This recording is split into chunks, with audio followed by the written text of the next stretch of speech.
Chief Executive Leung Chun-ying delivered his fourth policy address today.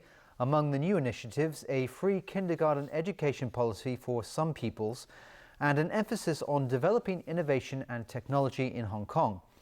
The CE also dedicated a large portion of his speech to the SAR's role in the country's Belt and Road Initiative. Winner Wong begins our coverage tonight on the issue of early education. Free kindergarten education will soon be available for many children. This was one major announcement Chief Executive Leung Chun-ying made in his policy address this morning. The government has decided to implement a free quality kindergarten education policy from 2017-18 school year to improve the quality of kindergarten education in various aspects.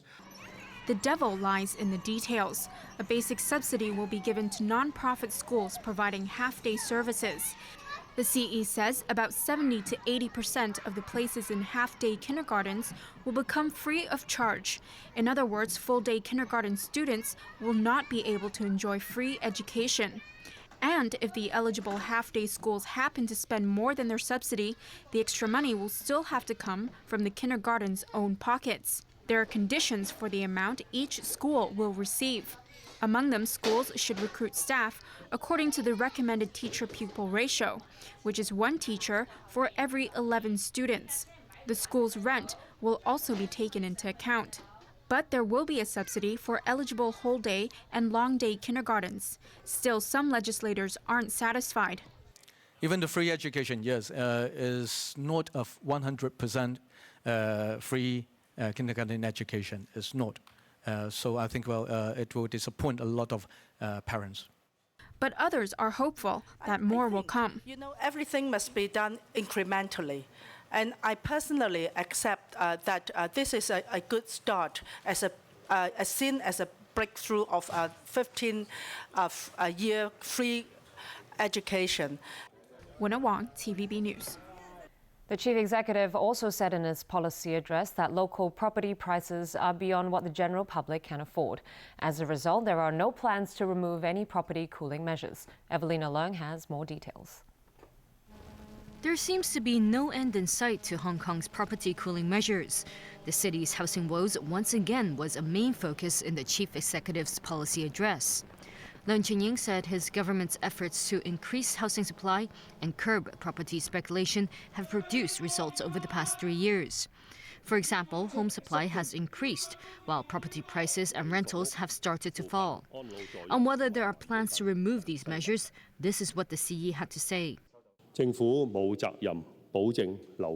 It is not the government's duty to ensure the property prices can only go up. Neither should property prices be kept at a high level by generating a man-made shortage. The current property price and rental levels are still beyond what people can afford and have distorted the values of the younger generation. We should continue to tackle the housing problem head-on and must not concede. Developing a piece of land in Tseung Kwan O Area 137 is one of the government's solutions to the city's housing problems. The 100-hectare site, which is about 5 times as large as Victoria Park, is located close to the Tseung Kwan O Industrial Area, the Clearwater Bay Country Park, and the landfill there. According to government sources, 20 hectares of the land will be used for expanding the landfill and building a seawater desalination plant. The government will examine the feasibility of using the remaining 80 hectares for residential, commercial, or other development purposes. A geography and resource management scholar said if the site is developed for residential purposes, it could house around 100,000 people.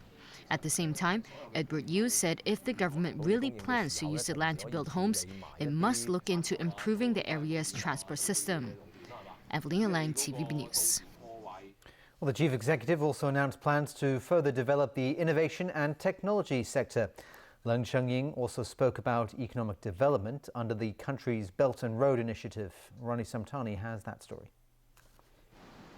The government wants to turn Hong Kong into a smart city. Leung Chun-ying announced that the newly established Innovation and Technology Bureau is tasked with developing a high-tech Hong Kong. Measures include extending free Wi-Fi services to public housing estates, public hospitals, tourist spots, malls, and bus stops, among other locations. It will expand Wi-Fi coverage by doubling the number of hotspots to 34,000 within 3 years.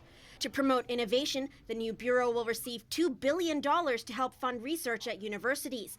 Another $2 billion will go towards a new innovation and technology venture fund to invest in local tech startup companies. And as the world embraces technology as a tool to better our everyday lives, Leung Chun-ying doesn't want Hong Kong to be left behind. He's proposed a $500 million innovation and technology fund for better living to encourage more projects that use technology creatively to improve life in different ways. On further initiatives to develop the economy, the CE mentioned the city's participation in the country's Belt and Road Initiative. His government will earmark $200 million to support the professional services sector in stepping up cooperation with Belt and Road countries. In addition, Leung plans to chair a high-level steering committee responsible for developing related strategies and policies. A Belt and Road office will also be set up. Critics, however, accuse the CE of avoiding real policy issues and focusing on his own agenda. He kept talking about this One Belt, One Road, kept hammering on that and not meaning very much to the Hong Kong public. So it gives the impression that what he wants to do is to suck up to Beijing and to look after his interests next year when he seeks re-election. If I don't formulate policies and measures to drive development for various sectors in Hong Kong, I'm afraid that those who blame me will not be just by the central authorities, but the 7 million people in Hong Kong and also enterprises in Hong Kong. Leung noted that overseas cities are attaching importance to the initiative and stressed Hong Kong must not be left behind. Ronnie Samtani, TVB News. The CE also unveiled other proposals that may signify new policy directions. Among them, an emphasis on sports development and putting an end to the local ivory trade. But many are upset that little has been done to deal with structural issues relating to poverty and the aging population. The chief executive acknowledged the need to boost public health care, in particular primary care, in light of the city's aging population. Hospital services will continue to see major upgrades over the next decade under a $200 billion hospital development plan. In terms of elderly services, Leung Chun-ying offered no new initiatives but proposed stepping up existing measures, such as adding subsidized elderly care home places. In a more pronounced policy direction, though, he wants to prepare fast-paced Hong Kong for a rising number of senior citizens. That includes more barrier-free access in public places and adding outdoor seating and other facilities for the elderly that will make the city more age-friendly. But critics say it's not enough. He really hasn't touched the structural problem. We have a very high poverty rate compared to other developed cities. And we have especially high poverty rate among elderly and the disabled population. His responses have been very piecemeal. On sports and culture, the CE wants to make the Deputy Secretary for Home Affairs the new Commissioner for Sports, who will oversee sports policies and coordinate cross-body initiatives. And permanent exhibitions of designated government-run museums will be free to the public. And a new stance may help Hong Kong shake off its reputation as a smuggling hub after record hauls of illegal ivory were made over the last couple of years.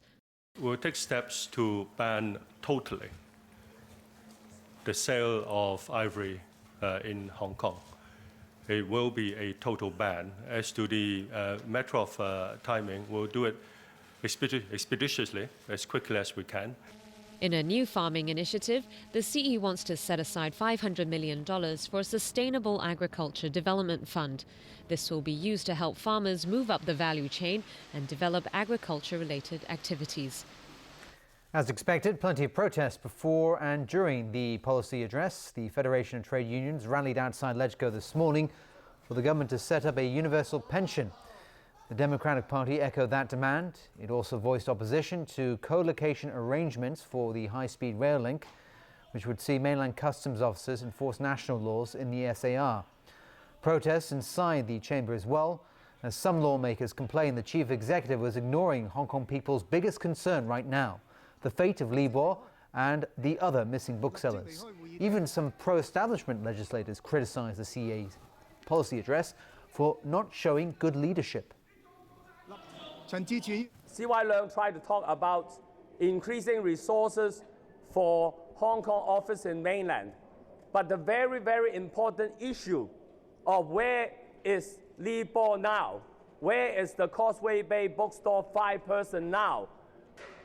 We are worried that the whole incident showed that our freedom, our personal security is at stake. One country, two systems is at stake. One thing he probably needs to urgently address to win over support of Hong Kong people is on the issue of Mr. Li Bo.